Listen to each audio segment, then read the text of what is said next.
Ya Rabbi, na utupe subra, tupe subra ya duniani, tupe subra kutafuta riski, subra ucha Mungu, subra kuishi na watu, subra kila kitu hapa duniani. Ya Rabbi, tusamee Mola wetu, tunusuru tufe na la ilaha illa Allah Muhammad Rasulullah, tufuliwe na mtume wetu Muhammad sallallahu alaihi wasallam. Tunusuru sote Waislamu wa dunia nzima, na wale ambao si Waislamu, Mwenyezi Mungu wajalie wafe ni Waislamu kwa uwezo wako inshallah, maana wewe ni mwingi mwenye huruma, wewe ni protect, wewe ni Arrahmani, wewe ni Arrahimu, wewe ni Maliki, wewe ni Kudusi.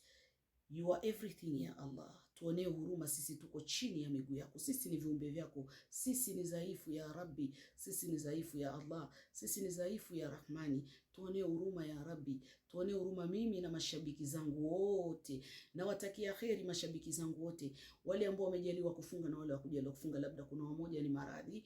Mwenyezi Mungu apunguzie uzito wa maradhi, wanusuru, waponye maradhi, tuponye maradhi sote ya Rabbi, tuponye maradhi ya siri na ya dhahiri ya Rabbi, tulinde na shari za binadamu, tulinde na shari za mashaitani, tulinde na fitna, tulinde na vijicho.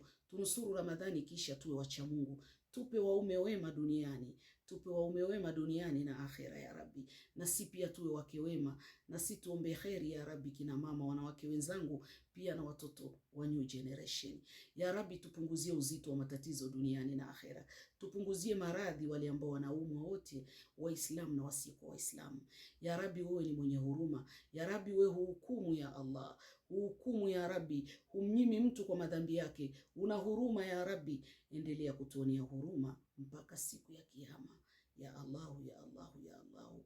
Asanteni ambaye mnafuata video zangu. Kwa hiyo naombea dua Mama Lau, pia naiombea na nafsi yangu. Tuombe dua sote, Ramadhani ishe kwa kheri, kwa amani,